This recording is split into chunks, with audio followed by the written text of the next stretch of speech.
मानना था कि आप अपने सपने तभी पूरे कर सकते हो जब आप सपने देखते हो। मेहनत और लगन के साथ में काम करने पर आपको कामयाबी जरूर मिलेगी। वही धीरूभाई अंबानी जिन्होंने रिलायंस जैसी बड़ी कंपनी की शुरुआत की, वही धीरूभाई अंबानी जिन्होंने एक बार इंडिया की इज्जत बचाई, क्रिकेट वर्ल्ड कप 1987 को स्पॉन्सर किया, वही धीरूभाई अंबानी जो एक साधारण परिवार से आए थे लेकिन अपनी मेहनत के दम पर 2002 में पूरी दुनिया में 138वें सबसे अमीर इंसान बने और आज इनके बेटे इंडिया के सबसे अमीर इंसान है और वर्ल्ड के 10वें सबसे अमीर इंसान है। आज मैं इस वीडियो में आपको बताऊंगा कि कैसे धीरूभाई अंबानी ने अपने बलबूते पर अपना इतना बड़ा बिजनेस एम्पायर खड़ा किया और उनकी जिंदगी से आज की जनरेशन यानी कि हम जैसे लोग क्या सीख सकते हैं। वीडियो को अंत तक जरूर देखना। धीरूभाई अंबानी के बारे में मैं ऐसी बातें बताने वाला हूं जो शायद ही आपने कहीं से सुनी होगी।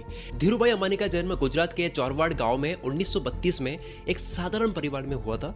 आपको शायद ये ना पता हो कि धीरूभाई अंबानी का असली नाम धीरज लाल हीराचंद अंबानी था। छोटी ही उम्र में धीरूभाई अंबानी को कुछ बड़ा करने का जुनून था। धीरूभाई अंबानी ने 10वीं क्लास तक पढ़ाई की थी और अपनी जिंदगी का सबसे पहला बिजनेस उन्होंने पकौड़े बेचने से शुरू किया था, क्योंकि वो मानते थे कि कोई भी काम छोटा नहीं होता है और पैसों का पढ़ाई से कोई डायरेक्ट कनेक्शन नहीं है। सिर्फ 16 साल की उम्र में धीरूभाई अंबानी यमन देश के एडन शहर में चले गए, जहां उन्होंने पेट्रोल पंप पर अटेंडेंट की नौकरी की थी। उनकी मेहनत और जुनून को देखते हुए उनको उसी कंपनी में क्लर्क की नौकरी मिल गई। धीरूभाई अंबानी हमेशा अपनी नौकरी के अलावा भी पैसा कमाने के बारे में सोचते थे।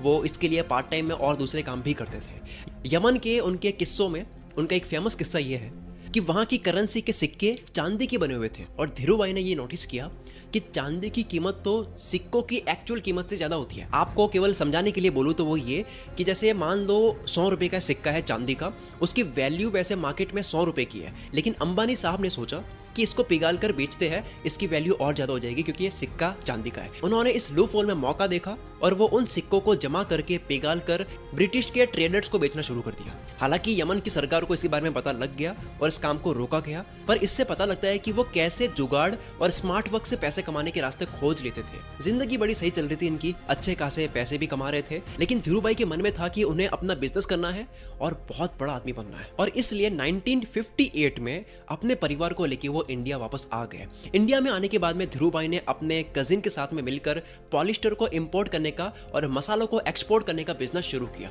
हद पार मेहनत इनकी जारी थी।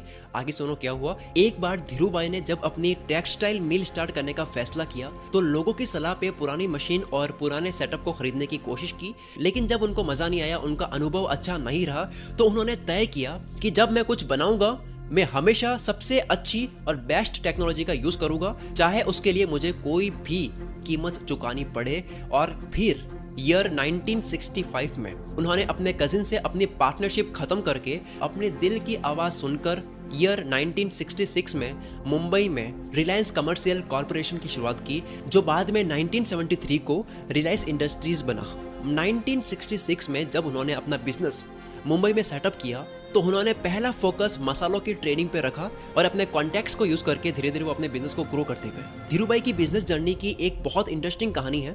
जब वो मसालों की ट्रेडिंग और एक्सपोर्ट का काम करते थे तो धीरे धीरे वो अपने अरब क्लाइंट्स के लिए वो हर चीज एक्सपोर्ट करने लगे, इंडिया से सप्लाई करने लगे अरब कंट्री में, जो अरब को इंडिया से चाहिए होती थी। एक बार उन्हें बहुत बड़ा ऑर्डर मिला जिसमें उनको खाद एक्सपोर्ट करनी थी। ये काफी बड़ा ऑर्डर था। सबने कहा कि इतनी सारी खाद इतने कम समय में मुंबई जैसे शहर में कहां से मिलेगी, लेकिन धीरूभाई ने अनएम्प्लॉयड लोगों को इकट्ठा करके, बेरोजगारों को इकट्ठा करके और एग्रीकल्चर साइंटिस्ट की मदद से अपने इस ऑर्डर को टाइम पे कंप्लीट किया और काफी अच्छा पैसा कमाया। इसे बोलते हैं अपॉर्चुनिटी को पकड़ लेना, भले आप तैयार ना हो तब भी। धीरूभाई के ऐसे बहुत किस्से हैं जो हमें बहुत कुछ सिखाते हैं। उनकी जर्नी भी आसान नहीं थी। बहुत लोगों ने उनको गिराने की कोशिश की थी, झूठी अफवाहें भी फैलाई थी, उनको बर्बाद करने की कोशिश भी की थी। कई लोगों ने शेयर मार्केट में बियर गैंग द्वारा उनके शेयर्स को नीचे गिराने की भी कोशिश की गई थी, लेकिन हर बार धीरूभाई अंबानी अपनी सूझबूझ से, मेहनत से, परसिस्टेंस की वजह से आगे बढ़ते गए, अलग अलग बिजनेस सेट करते गए और कभी पीछे मुड़ के नहीं देखा इन्होंने। सन 2002 में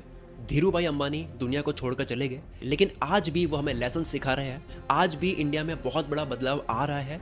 आप देखोगे आज इंडिया में जिस तेजी से इंटरनेट फैला है, जिस तेजी से टेक्नोलॉजी चेंज हुई है, उसकी वजह है धीरूभाई अंबानी के बेटे मुकेश अंबानी। इससे कोई फर्क नहीं पड़ता कि आपकी फैमिली की क्या स्थिति है, आप उसे ठीक कर सकते हो।